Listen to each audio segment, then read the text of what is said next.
स्वागत है आपका एनपीएस पॉडकास्ट के नए एपिसोड में और शुरू करते हैं आज का किस्सा। आज का किस्सा सच में जितना डरावना है उतना ही एक सीख भी देके जाता है कि उड़ता तीर आगे आप समझ ही गए होंगे। अब जो ये किस्सा है ये शुरू होता है एक जनरेशन से, चलता है, लिंक होता है दूसरी जनरेशन के साथ, या यूँ कहें कि सबसे पहली जनरेशन के साथ, तीसरी जनरेशन यानी कि दादे का पोते के साथ लिंक, और बीच में ना जाने कहाँ से आ जाते हैं दूसरी जनरेशन यानी कि पिताजी, जिनका कोई लेना देना भी नहीं था। लेकिन बावजूद इसके, जैसे मैंने कहा, उड़ता तीर। तो शुरू करते हैं जल्दी से किस्सा। विवेक बेसिकली जो गांव से तो ताल्लुक रखते हैं, लेकिन काफी कम समय उनका गांव में बीता। बस यही कुछ 2 साल के आसपास होंगे। इनके पिता की जो नौकरी है शहर में सरकारी नौकरी थी। अब गांव काफी दूर पड़ रहा था तो फिर उनको गांव छोड़कर शहर में जाना पड़ा। वैसे भी इनके पिताजी गांव में बहुत कम रहे थे। खेतीबाड़ी की जमीन थी, लेकिन बहुत ही कम उन्होंने खेतीबाड़ी की, क्योंकि पढ़ाई में शुरू में इनका ध्यान ज्यादा था। वैसे भी स्कूल हॉस्टल में रहे, देन कॉलेज गए, वो भी गांव में तो रह के पढ़ाई बड़ी हो नहीं सकती थी। इसलिए इनकी नौकरी भी जब सरकारी लगी तो गांव में रहने का कोई सवाल ही नहीं था।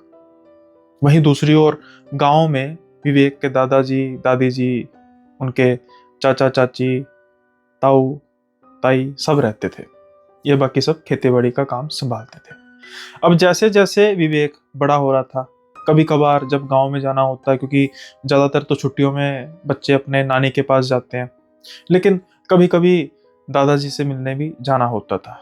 लेकिन एज सच कभी भी खेतों का तो कभी जिक्र आता ही नहीं था। एक छोटा सा बच्चा खेत में जाकर क्या करेगा? बस उसका जो खेल होता था, जो भी खेल कूद वगैरह सब कुछ होता था, वो बस घर के दायरे के अंदर ही होता था।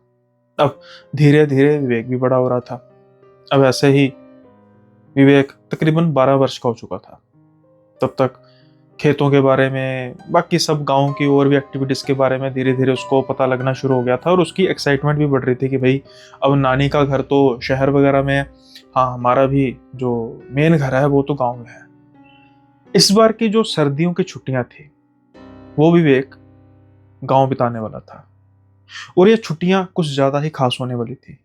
उसका कारण ये है कि ना ही सिर्फ विवेक और उसकी माँ, बल्कि विवेक के पिता भी इस बार छुट्टियां गांव में बिताने वाले थे। अब सरकारी नौकर हैं तो ऐसा तो है नहीं कि वो एक साथ छुट्टियां मतलब यूं ही मिल जाती है। तो जो एनुअल लीव होती है उन्होंने पहले डिसाइड किया था कि जो ये दिसंबर की सर्दियां आएंगी उसी में हम बिताएंगे, उसी में हम यूटिलाइज करेंगे वो छुट्टियां। सो अब ये सारा प्रोग्राम बनाते हैं, और खासे तौर पर विवेक तो बहुत ही ज्यादा खुश था, क्योंकि जो ये पंजाब हरियाणा, बेसिकली ये जो किस्सा है हरियाणा का किस्सा है। तो ये पंजाब हरियाणा का जो इलाका, खास तौर पर जहाँ पर गर्मियों में गर्मी तो पड़ती है, लेकिन सर्दियों में सर्दी भी बहुत भीषण पड़ती है। कोहरा, धुंध और हड्डियां को कंपकपा देने वाली सर्दियां होती है जब पहाड़ों में बर्फ पड़ जाती है। अब विवेक गांव पहुंचता है, भाई भव्य स्वागत होता है। खास तौर पर दादाजी को तो अपने पोते की राह हमेशा रहती है कि भाई कब हमारे पोते पोतियां आएंगे, उनके साथ खेलेंगे। यही जो चाह होती है पोतियों को भी, पोते पोतियों को भी होती है अपने दादा दादी बाकी रिश्तेदारों को लेकर। अब जब सभी बस सेटल हुए, मतलब कि हाँ भाई सब एक दूसरे के साथ बातें बुतें की, अगली सुबह जो विवेक है उसने दादाजी से गुजारिश की कि दादाजी मैंने खेतों में जाना है, मैं खेत को घूमना चाहता हूँ। अब दादाजी हंस के कहते हैं अच्छा चल दियो। तो वो कहता है कि अभी चलते हैं। तो दादाजी कहते हैं अभी तो मैं जाऊंगा नहीं खेत, मुझे कोई गांव में जरूरी काम है, मैंने वहां पे जाना है। हाँ मैंने आज रात को जो है वहीं पे रुकना है। तो विवेक काफी हैरानी से पूछता है कि रात को भी खेतों में रुकते हैं? तो दादाजी हंस के कहते हैं कि और नहीं तो क्या, तुझे क्या लगता है कि बस खेती सुबह कर ली और उसके बाद जब फसल पकेगी बड़ा कुछ देखना पड़ता है बेटे? तो विवेक हंस के कहता है दादाजी यही तो मैं जानना चाहता हूँ। तो ऐसा करते हैं फिर रात को मैं भी रुकूंगा आपके साथ। तो दादाजी थोड़ा सा संकोच करते हैं, लेकिन साथ के साथ ही वो कहते हैं कि चल ठीक है बेटा, जैसी तेरी मर्जी, लेकिन ठंड बहुत होती है, देख ले। तो वो कहता है कोई बात नहीं दादाजी, हीटर वगैरह तो होगा ही। दादाजी हंस के कहते हैं चल ठीक है हीटर तो होगा, लेकिन लगाएंगे कहाँ पे? बाहर बाहर हीटर कौन सा काम करता है? तो विवेक कहता है तो फिर हम इतनी ठंड में वहां पर कैसे सोएंगे? तो दादाजी कहते हैं चिंता मत कर, आग जला के सोएंगे, आसपास जो है तपश रहेगी। अब विवेक को तो बस इसके अलावा कुछ सोच नहीं रहा था कि मैं खेतों में जाऊंगा, बस कितनी ठंड पड़ेगी ये वो सब भूल चुका था। शाम होने का इंतजार तो विवेक कर ही रहा था। शाम होती है, दादाजी आते हैं और बस रात का खाना जो भी है वो पैक करते हैं और चल देते हैं खेतों की तरफ। वहीं दूसरी ओर जो उनके पिताजी थे वो एक दो बार मना करते हैं विवेक को, लेकिन विवेक मानता नहीं है। और साथ के साथ उसके पिता यानी कि विवेक के दादाजी भी कह देते हैं कि भाई तूने सबको अपने जैसा समझ के रखा है, इतना बड़ा हो गया है, तुझे मालूम है मैं गिनती से बता सकता हूँ कि कितनी रात तो खेतों में रुका होगा। अब उनके पिताजी उसके कहते हैं तो हाँ जी पिताजी, फिर पढ़ाई भी तो करनी थी। खैर ये छोटी मोटी प्यारी सी नोकझोंक होती है बाप बेटे में, और दादाजी अपने पोते यानी विवेक को लेकर चल पड़ते हैं खेतों में। लेकिन शायद सच में दादाजी को भी ये आभास नहीं था कि आज रात क्या खौफनाक होने वाला है। एक ऐसी खौफनाक रात जिसके बारे में दादाजी ने भी सोचा नहीं होगा, और विवेक उसके साथ क्या होने वाला है। अब जब रात का समय होता है, धीरे धीरे धीरे धीरे ठंड ज्यादा हो जाती है। आज धुंध बिल्कुल नहीं थी, लेकिन सर्दी काफी कड़ाके की थी। ये अपना खाना निकाल कर खाते हैं, आग जल रही होती है, उसकी वजह से काफी सुकून मिल रहा होता है। वैसे तो जो अंदर का स्टोर था यानी जहाँ पर वो डेरे में कुछ कमरा होता है वहां पर भी सोया जा सकता था, लेकिन हीटर ना होने की वजह से और वहां पर कुछ डीजल वगैरह पड़ा हुआ था मोटर के लिए, उसकी वजह से, उसकी शायद गंध होने की वजह से हो सकता है कि विवेक वहां पर अनकंफर्टेबल होगा, तो उन्होंने बाहर ही खटिया बिछा दी। और आग जल रही थी, ध्यान रखा गया कि आग फैले ना, सोच साफ से उन्होंने आसपास एक तो जमीन भी गीली की और साथ के साथ ही ईंटें वगैरह भी जो है वो मतलब पक्का फर्श था, कुछ ऐसा नहीं था कि आग जो है फैल सकती है। अब होने वाला था असली खेल। रात का समय तकरीबन शायद 1:30 से 2 बजे का होगा। अब विवेक भी सारे दिन खेल कूद में थक चुका था, उसको भी नींद आ गई, और दादाजी ने भी जो शाम के समय में खेत का जो भी काम करना था, थकावट की वजह से उनको भी नींद काफी तेज यानी कि काफी गहरी नींद आई हुई थी। लेकिन कुछ समय बाद एक आवाज आती है, ट्रेन के हॉर्न की आवाज, क्योंकि जो इनका खेत था वो उसके बिल्कुल पास ही ट्रेन का एक ट्रैक था। अब धुंध भी बिल्कुल नहीं थी, आसमान बिल्कुल साफ था। जो ट्रेन का हॉर्न था वो लगातार बजे जा रहा था। आप भी ये चीज देखते होंगे कि ट्रेन का हॉर्न बिल्कुल लगातार शायद तब बजता रहता जब गहरी धुंध हो, बिल्कुल साफ हो तो सिर्फ 2-3 बार वो बजता है चेतावनी के लिए, लेकिन ट्रेन का हॉर्न बहुत तेज बजे जा रहा था। जहां से आवाज ट्रेन की शुरू हुई वहां से ट्रेन का हॉर्न बजे जा रहा था, धीरे धीरे आवाज बढ़ती जा रही थी, और जब इनके बिल्कुल पास से गुजरा यानी कि ट्रैक्स पर जहां पर इनका खेत था वहां तो आवाज बिल्कुल ज्यादा तेज होनी थी। उसकी वजह से विवेक की नींद खुल गई। हल्का सा दादाजी भी हिले, कुछ गाली बकी शायद ट्रेन के ड्राइवर को, और फिर वो दूसरी तरफ मुंह करके सो गए। लेकिन विवेक की जाग खुल चुकी थी और उसको बड़ी हैरानी होती है कि क्यों भाई साफ आसमान में भी इतना तेज हॉर्न क्यों बजाया जा रहा है। अब वो अचानक से ट्रेन की तरफ देखता है, ट्रेन काफी स्पीड में थी और वो बस आगे बढ़ती जा रही थी। कुछ ही मिनटों बाद ट्रेन आगे बढ़ जाती है, लेकिन हॉर्न उसका कंटिन्यू बजता जा रहा था। विवेक का ध्यान पहले तो ट्रेन की तरफ था, जैसे जैसे ट्रेन आगे बढ़ती जा रही थी वो उसी दिशा में देख रहा था। कुछ समय बाद ट्रेन का हॉर्न बजना बंद हुआ और ट्रेन भी धीरे धीरे उसकी आंखों से ओझल हो गई। लेकिन अब उसका ध्यान पड़ता है ट्रैक की ओर। जैसे ही वो तिरछी नजरों से ट्रैक की ओर देखता है तो मानो उसकी सिट्टी पिट्टी गुल हो जाती है। एकदम से जैसे आप खुद महसूस कीजिए, कुछ डर मन में पैदा होता है और शरीर एकदम ठंडा पड़ जाता है। ठीक वैसे ही हालत विवेक की हुई, क्योंकि जो नजारा वो अब ट्रैक पर देख रहा था, जिंदगी में कभी भी ऐसा नजारा उसने देखा नहीं था। और वो दुआ करेगा ताउम्र कि ना ही वो और ना ही कोई और भी ऐसा नजारा देखे। वो देख रहा था कि ट्रैक पर एक औरत बड़ी तेजी से कभी इधर भाग रही है, कभी दूसरी तरफ भाग रही है। ये ट्रैक पर ही लगातार वो इधर उधर भागे जा रही है, बहुत तेज। कुछ ही दूरी तक आगे जाती, फिर मुड़ के वापस आती।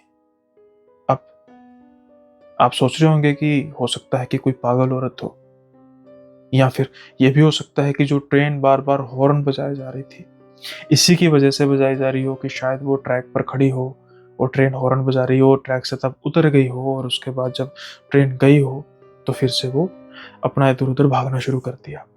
यहाँ तक तो किसी को भी समझ आ सकती है कि हाँ, एक थोड़ी सी अनयूजुअल एक्टिविटी तो है, लेकिन पैरानॉर्मल क्या है? पैरानॉर्मल से भी बढ़कर हॉरर, या जिसे कहते हैं कि हम पूरे तरीके से डरा कर रख देने वाला, झंझोड़ कर रख देने वाला जो सीन वो था कि उस औरत का सर ही नहीं था, सिर्फ धड़ वो भाग रहा था और सर उसने हाथ में पकड़ा था, यानी कि हाथ में उसके लटक रहा था। बालों का गुच्छा उसने पकड़ा हुआ था, वो लटक रहा था। अब आप खुद री इमेजिन कीजिए, एक खेत, ट्रैक, घनघोर सर्दी और आग का जो हल्का हल्का उजाला उस ट्रैक पर पड़ रहा है, और वहां पर एक औरत जिसका सर ही नहीं है, और वो सर उसने खुद अपने दूसरे हाथ से पकड़ा हुआ लटक रहा है, और वो भागे जा रही है इधर उधर। विवेक ये देखकर ऊंची चीख मारता है। ये चीख दो जानों को सुनी, एक उस प्रेतनी को और दूसरे बिल्कुल जो पास में ही सो रहे थे उसके दादाजी को। जैसे ही उसके दादाजी चीख सुनते हैं विवेक की, वो एकदम से झल्ला के उठते हैं। वो पहले विवेक को देखते हैं, कहते क्या हुआ पुत्र, अचानक से। और विवेक जल्दी से इशारा करता है, वो देखो दादाजी भूतनी। दादाजी की नजर पड़ती है उस ट्रैक की तरफ। एक औरत जिसका सर था ही नहीं, और वो भी उसने पकड़ा हुआ था अपने हाथों से, इनकी तरफ ही भागती आ रही थी। दूरी बहुत कम थी, लेकिन दादाजी बिल्कुल इनके पास ही एक दातर पड़ी थी। जल्दी से वो उठाते हैं और अपना हाथ ऊपर करते हैं। जैसे ही वो अपना हाथ ऊपर करते हैं, वो जो प्रेतनी थी वो उसी एरिया तक सीमित रह जाती है। कारण दो थे। एक, जो ये प्रेत होते हैं ये डरते हैं आग से, आग के करीब नहीं आते अमूमन, या फिर लोहे से। अब जो दादाजी थे वो हुंकार भरते हैं, डरते नहीं है। जैसे तो उनके लिए शायद ये रोज का काम हो, लेकिन विवेक तो दुबक कर दादाजी के पीछे छुपा हुआ था। वो शायद अपना बिल्कुल संतुलन खो चुका था, बस वो चीखे जा रहा था, और दादाजी उसको ऐसे हाथ लगा रहे थे जैसे तसल्ली दे रहे हो कि कुछ नहीं होता पुत्र। अब दादाजी ऊंची ऊंची आवाज में परमात्मा का नाम जप रहे थे, और साथ के साथ ही वो जो चुड़ैल थी, प्रेतनी थी, धीरे धीरे पीछे पीछे पीछे होना शुरू हो जाती है और अंधेरे में कहीं गायब हो जाती है। विवेक जल्दी से कहता है दादाजी भागो यहां से। तो दादाजी कहते हैं नहीं, जब तक ये आग जली है तब तक ये हमारा कुछ नहीं बिगाड़ेगी पुत्र। हम इस रोशनी के दायरे से बाहर निकले तो ये फिर हमला करेगी। वो विवेक को अपनी गोदी में बिठाते हैं, उसको सोने के लिए कहते हैं। विवेक तो डर के मारे, उसका शायद बीपी लो हो चुका था और उसको नींद कब आती है पता ही नहीं चलता। लेकिन दादाजी सारी रात जागते रहे, एक ही जगह पे टकटकी लगा के। अब जैसे ही हल्का हल्का दिन निकलना शुरू होता है, दादाजी उठाते हैं विवेक को। आग जल रही थी, वो तो बुझने का कोई सवाल ही नहीं था, और अपनी बाइक पर बिठाते हैं और जल्दी से चल पड़ते हैं घर। जब घर पहुंचते हैं तो विवेक ऊंची ऊंची रोने लग पड़ता है। सभी के सभी इकट्ठे हो जाते हैं।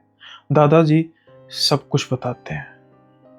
शायद कहानी यहां तक खत्म हो जाती, लेकिन फिर उड़ता तीर, यानी कि विवेक के पिताजी, अब वो काफी गुस्से में आ जाते हैं। वो कहते हैं कि क्या ये सब बकवास हो रही है, क्या है, कौन सी बात कर रहे हो। तो दादाजी उसको जो भी था वो दोबारा से बोलते हैं। तो वो बड़ी बड़ी गालियां निकाल कर कहते हैं प्रेत को, यानी कि जो भी उस प्रेतनी है, क्या कि मैं देख लूंगा, क्या है, किसने मेरे बच्चे पर ऐसा ऐसा ऐसा, जो भी, मतलब एक इंसान जब फ्रस्ट्रेट होकर गुस्से में कहता है तो दादाजी बोलते हैं विवेक के कि बेटा जो कुछ है हो गया, पता नहीं तुझे भी पता है खेतों का सब कुछ तुझे पता ही है कि भाई कई बार कुछ ऐसी हवा में उड़ती आड़ती ऐसी चीजें आ जाती हैं, मखलूकें आ जाती हैं परेशान करने के लिए।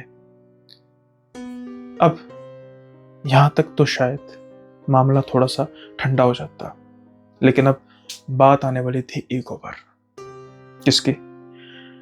जैसे ही विवेक के दादाजी ने यह बात की तो विवेक के चाचा जी यानी कि उसके पिता के भाई, वो थोड़े से तंजिया अंदाज में कहते हैं, अरे बाबा जी, भैया को कैसे पता होगा कि ये सब कुछ होता है, भैया कौन सा खेतों में रहे हैं।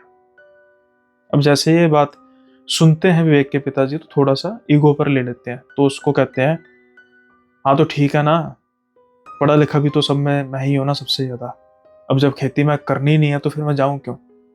तो फिर दोबारा से चाचा जी बोलते हैं, तो भैया फिर आपको नहीं ना पता ये बात है, तो जो देखा है दादाजी ने ये सब कुछ होता है। अब थोड़ी सी इनमें हल्की फुल्की बहसबाजी होने लग पड़ी, तो उसी में थोड़ा सा हीट ऑफ द मोमेंट उसके पिताजी कह देते हैं, तो ठीक है ना यार, आज रात को मैं जाऊंगा, मैं देखूंगा कौन सी प्रेत नहीं है।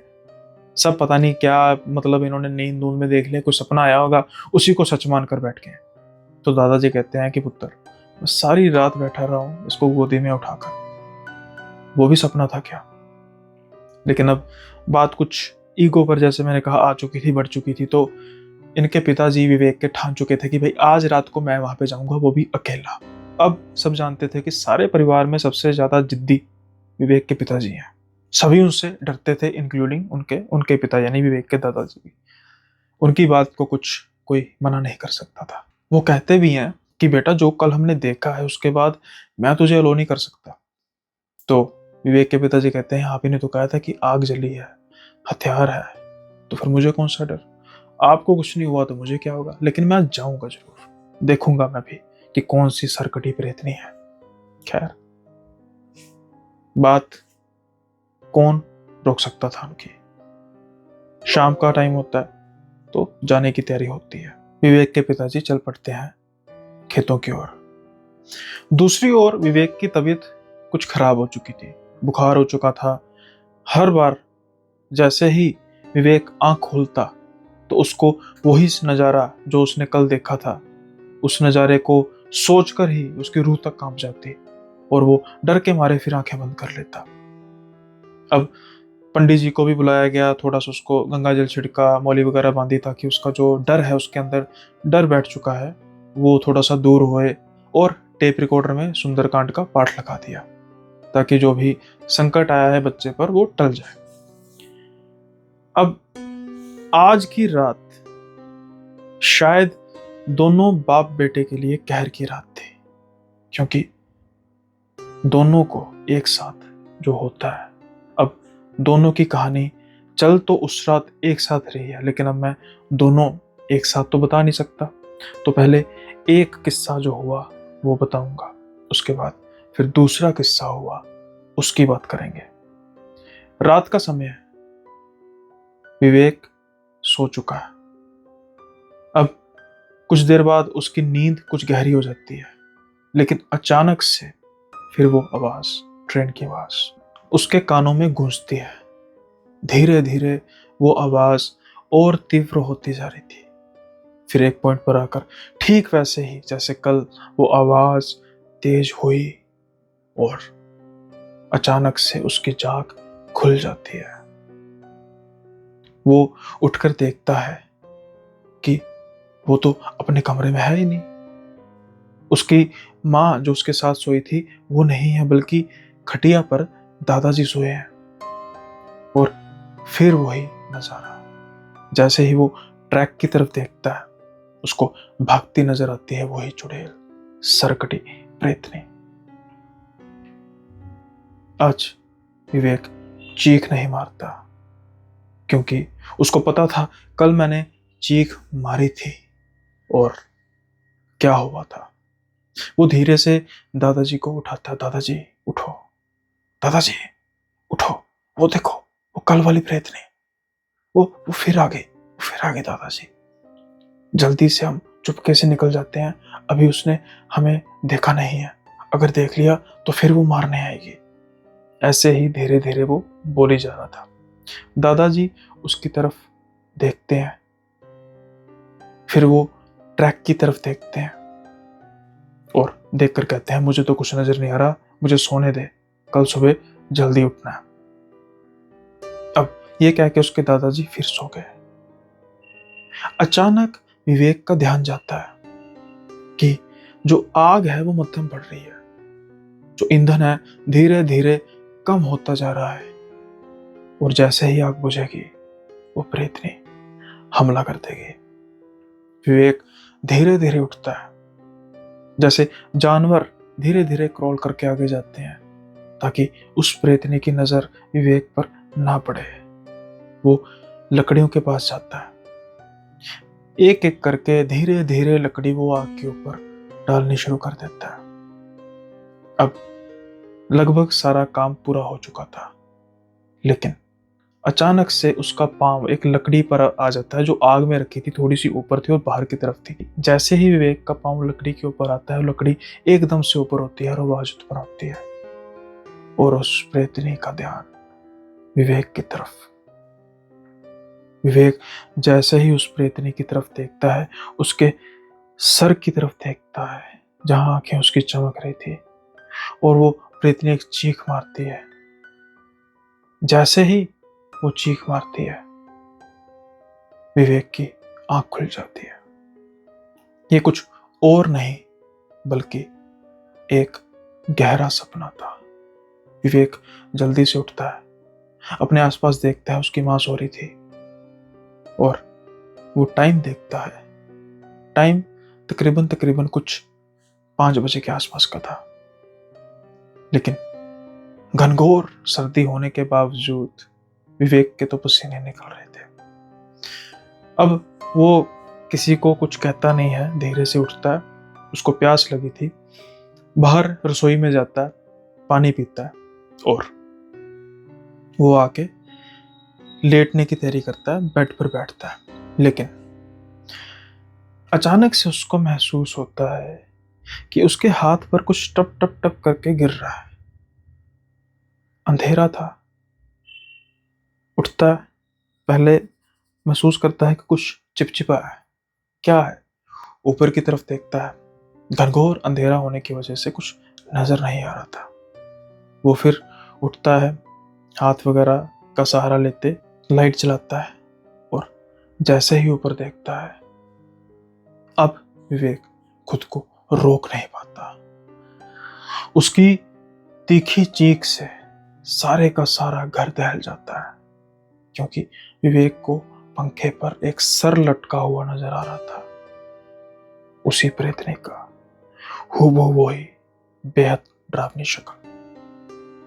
जैसा मैंने कहा कि सारा घर एकदम से हिलकर रह जाता है। जल्दी से उसकी माँ उठती है, दादा दादी सब उसके पास आते हैं। वो बस इशारा कर रहा था कि ऊपर देखो, प्रेतनी प्रेतनी का सर, लेकिन कुछ नहीं था। उसका हेलुसिनेशन हो सकता है, कुछ भी हो सकता है, लेकिन विवेक तो बस डर के मारे कांपे जा रहा था। अभी परिवार उसको संभालने की कोशिश कर ही रहा था, लेकिन एक थपथपाहट से फिर सबके सीने दहल उठते हैं। अचानक से घर का मेन डोर, जो गांव में रहते होंगे ज्यादातर देखते होंगे, टीन होता है, जो टीन की शीट होती है ना, उससे जो होते हैं बड़े से दरवाजे बने होते हैं ताकि ट्रैक्टर वगैरह भी आसानी से आ सके। ठक ठक ठक ठक ठक, जैसे कि कोई बहुत ज्यादा इमरजेंसी में है। अब सर्दियों के दिन आवाज गूंजती है बहुत बड़ी, और अगर कोई बड़ी ही बेरहमी से दरवाजे को पीट रहा हो, फिर तो वो आवाज ऊंची ऊंची गूंजने के साथ ही थोड़ी सी डरावनी भी हो जाती है। इसलिए मैंने कहा कि सबके दिल दहल गए, सभी का ध्यान दरवाजे की तरफ जाता है। अभी दरवाजा खोलने के लिए जा ही रहे थे लोग, वो देखते हैं कि विवेक के पिताजी दरवाजे को फांद कर अंदर की तरफ आते हैं, गिरते पड़ते जल्दी से कमरे की तरफ आते हैं जहां पर सब थे। उनकी हालत देखकर कोई भी ये कह सकता था कि शायद मौत को मात देकर आए हैं। जैसा इनका हाल हुआ था, मुंह से थूक की लारें निकल रही थी, आंखें बिल्कुल लाल, और हाथों पर चोटें आई हुई थी, चोटों के निशान थे। अब सभी उनको बिठाते हैं। विवेक को तो भूल ही चुके थे सब कि उसके साथ भी कुछ हुआ है।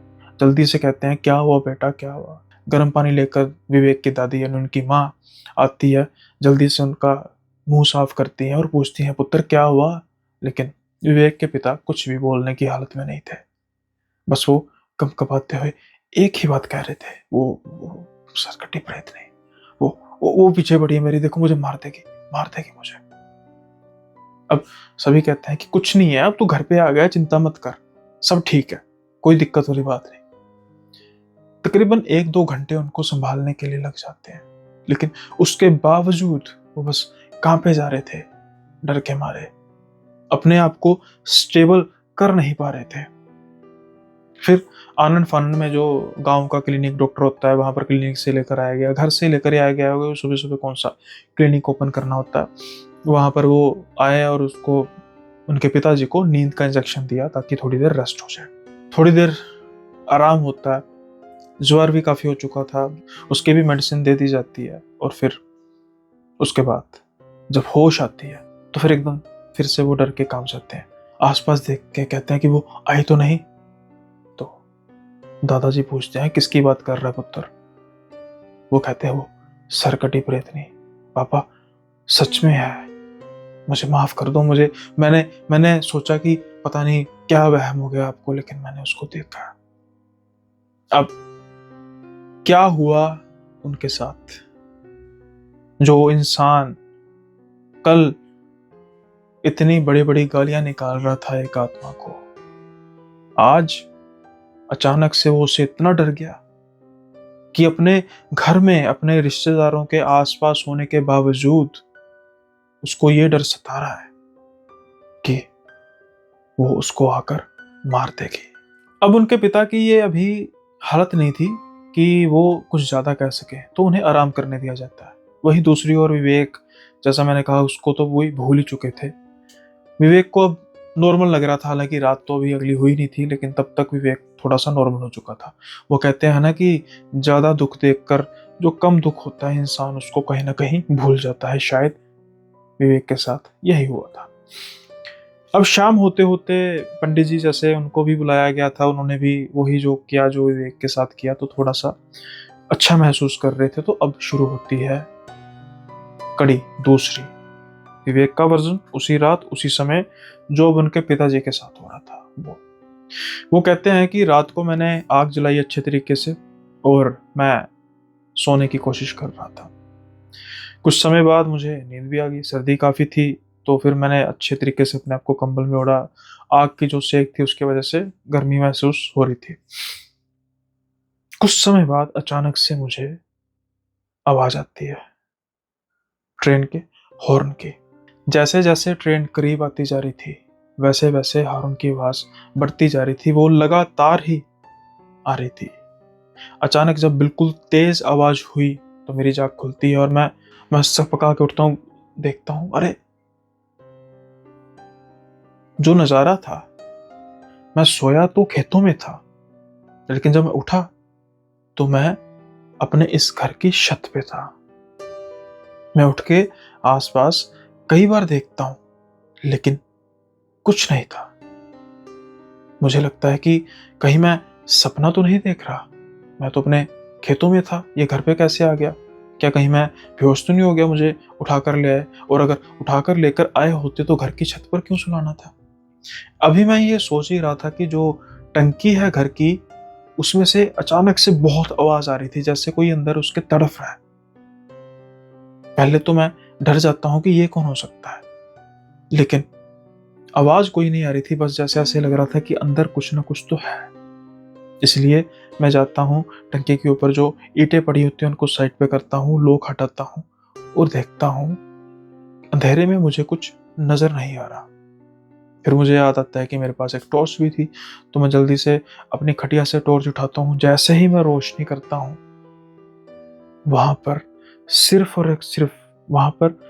और सिर्फ किसी महिला का सर था जो मेरी तरफ देखकर हंस रहा था। अचानक से जैसे ही मैं देखता हूँ, मैं तो बस डर के पीछे गिर जाता हूँ। जैसे ही मैं गिरता हूँ, अब मैं अपने खेतों में था। मेरे सामने, बिल्कुल सामने ट्रैक था।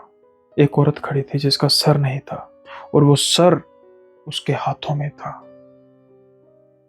अब वो औरत धीरे धीरे मेरे पास आ रही थी।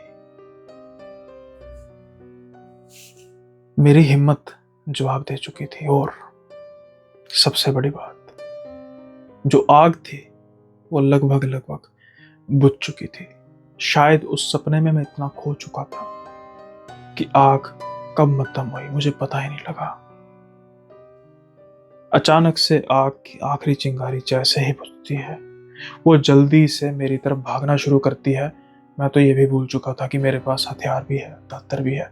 बस एक चीज मेरे दिमाग में आती है कि भागो। मैं बस उसी समय भागता हूं, बिना पीछे मुड़े।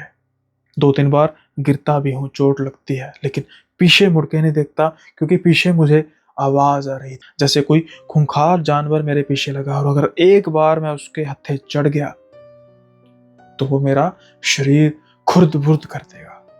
बस यही सोचकर मैं भागे जा रहा था। और जब मैं गेट तक आया, गेट खटखटा रहा था, वो आवाज मेरे पास आती जा रही थी और बस मैं जैसे तैसे हिम्मत करके चढ़ा गेट पर और परमात्मा की कृपा से मैं बच गया। जब ये किस्सा विवेक के पिता सुना रहे थे, उनकी आंखों में आंसुओं की धारा बह रही थी। शायद उनका छोटा भाई भी पछता रहा था कि बातों बातों में उसने चैलेंज दे दिया, और अगर ये सब कुछ ना होता तो यहां तक नौबत ना आती। सारे का सारा घर शांत, किसी के पास कोई जवाब नहीं, कोई सवाल भी नहीं। लेकिन हाँ, एक सवाल जो सबके मन में था, लेकिन बात यह थी कि उसका जवाब शायद ना विवेक के पास होगा, ना उसके पिता के पास, और शायद ना उनके दादा के पास, कि आखिर उनके खेतों में वो जाते रहते हैं, रात को सोते भी हैं। ऐसा क्यों हुआ कि सिर्फ और सिर्फ विवेक या फिर उसके पिता, उनको ही एक प्रेतनी क्यों नजर आई? दादाजी को भी आई, लेकिन शुरुआत, क्या उनकी जमीन आसपास श्रापित हो चुकी थी? क्या किसी प्रेतनी ने उस पर कब्जा कर लिया था? अब जब ये सब कुछ हुआ, उनके पिता और बेटे यानी पोते सबको ये हिदायत देगी कि आप जाइए यहाँ से, कुछ ऐसा ना हो कि फिर से कुछ दिक्कत परेशानी वाली बात हो जाए। वो तो चले गए, लेकिन उसके बाद अब छानबीन शुरू हुई। हालांकि इसको ज़्यादा समय लगा नहीं, क्योंकि बात कुछ तकरीबन 10-12 साल पहले की थी। यूं कहें कि सिर्फ गलत दिन में ये शायद आ गए। उसका कारण आज से 10-12 साल पहले कहा जाता है कि किसी औरत की यहाँ पर लाश मिली थी। ट्रेन के नीचे कट के उसका सर धड़ से अलग हो चुका था। कहा जाता है कि कुछ किसानों ने जो आसपास हैं, उन्होंने नोटिस किया कि जिस दिन उसकी लाश मिली थी, उसी दिन हर साल कहीं ना कहीं वो नजर आती है, और फिर सारे साल शांत सब कुछ होता है। अब जब ज्यादा आगे पता लगा, कोशिश की कि वो औरत थी कौन, भाई पता लगे, उसकी गति कराएं, कुछ जो भी परिवार का पता लगे, तो पता लगा कि जो लड़की थी, बेसिकली लड़की थी, वो किसी तीसरा गांव कोई है, वहां पर वो रहती थी। तो किसी लड़के के साथ उसका प्रेम प्रसंग था। अब एक बार क्या होता है कि वो अपने प्रेमी से मिलने इन्हीं खेतों की तरफ आती है, काफी दूर। शायद उन्होंने भागने का प्रोग्राम बनाया था और वो शायद घर से भाग निकले थे। कहा जाता है कि अकॉर्डिंग टू उसके प्रेमी, जो बाद में पकड़ा गया, और उसने जो बताया कि किसी बात को लेकर इनमें कुछ झगड़ा हो गया और ये उसको धक्का देकर चला गया। शायद उसके बाद उसको चोट लग गई, या सर पर चोट लगने की वजह से वो बेहोश हो गई। प्रेमी को इसके बारे में कुछ पता नहीं था, वो बस आगे चलता गया गुस्से में कि खुद ब खुद ही पीछे आ जाएगी। लेकिन कुछ देर बाद ट्रेन निकलती है, चले जाती है, और जब वो लड़के को महसूस होता है कि अभी तक वो आए नहीं, वो धीरे धीरे जब वापस जाना शुरू करता है और देखता है कि उसकी लाश, सरकटी लाश वहां पर पड़ी हुई है। बस वो तो भागता है डर के, लेकिन पकड़ा जाता है। ये कहानी थी उस लड़की की जिसकी प्रेत आज भी वहीं पे भटकती है। फिर उसका पता किया गया कौन सा घर था, उसी जगह पर हवन कराया गया जहां पर वो ट्रैक था, कभी उसकी लाश मिली थी। आज काफी समय बीत चुका है इस बात को। कहते हैं कि कभी गांव वाले उस दिन, जिस दिन उसकी मौत हुई थी, काफी लोग इकट्ठे होकर रुके भी कम से कम 4-5 साल कि अगर नजर आए तो जो भी पंडित जी भी साथ में है कुछ ना कुछ हम करने की कोशिश करेंगे, लेकिन कभी उसके बाद वो नजर नहीं है। शायद उसकी आत्मा को संतुष्टि मिल गई हो, लेकिन कई साल विवेक और उसके पिता को वो सपनों में जरूर आती रही और उनका डर वैसा ही कायम रहा। हालांकि कहा जाता है कि आज वो प्रेतनी वहां पर नहीं है, लेकिन विवेक और उसके पिता कभी भी कम से कम रात के समय में उस ट्रैक के आसपास, यानी अपने खेतों के आसपास तो भटके तक नहीं। वो डर उनके सीने में आज भी कायम है। उम्मीद करता हूँ आपको ये किस्सा पसंद आया होगा। पसंद आया तो लाइक, शेयर, सब्सक्राइब करना मत भूलिएगा। साथ के साथ ही बेल आइकन को जरूर प्रेस कर दीजिएगा। और जो भी चाहते हैं कि आप भी अपनी कहानी मेरे चैनल में फीचर हो, तो जो आपको ये WhatsApp number, email ID, Insta ID मिल रही है, यहाँ पर आप तीनों में से जो भी आपको कन्वीनियंट लगे वहाँ पर जाकर मुझसे संपर्क कर सकते हैं। व्हाट्सएप पे अगर रिकॉर्डिंग भेज सकते हैं या इंस्टा पे लिख के भेजना चाहते हैं, तीनों में से किसी भी माध्यम पर लिख के भेज सकते हैं। और अगर आप चाहते हैं कि आप शायद लिखकर अपनी जो स्टोरी है, अपना किस्सा है, उसको व्यक्त नहीं कर पाएंगे, तो आप व्हाट्सएप कॉल भी कर सकते हैं। लेकिन उससे पहले मैसेज जरूर कीजिए कि ये मेरी कहानी हल्की हल्की थोड़ी सी एक ब्रीफ दे के और बात करना चाहते हो, तो टाइम निकाल कर हम बात करेंगे। इसी के साथ ही अगर आप कम्युनिटी से जुड़ना चाहते हैं, व्हाट्सएप की कम्युनिटी जहाँ पर अमूमन अपडेट वगैरह, मतलब सिर्फ कमेंट तक का हमारा रिलेशन ही रहता, कई बार बातें भी होती हैं, तो जो डिस्क्रिप्शन में लिंक दिया गया है वहाँ पर जाकर आप कर सकते हैं कमेंट। वहाँ पर जाकर आप कम्युनिटी को ज्वाइन कर सकते हैं। साथ के साथ ही मेंबरशिप प्लान है जहाँ पर फिलहाल 2 वीडियोस तो अपलोड हुई हैं, जिसमें अलग अलग बेहतरीन कहानियाँ हैं, डराने वाली, हैरान करने वाली, और साथ के साथ ही कुछ शिक्षा भी। तो आप जरूर मेंबरशिप को ज्वाइन कीजिए। मात्र 29 रुपये प्रति महीना, यानी कि 1 रुपये से भी कम पर डे में आपको मेंबरशिप मिल जाएगी, और जिसमें हटके कहानियां भी सुनने को मिलेंगी जो रेगुलर अपलोड नहीं होंगी। हालांकि रोजाना नया जो किस्सा है वो जरूर एपिसोड होगा, लेकिन वो ओवर एंड अबव होगा।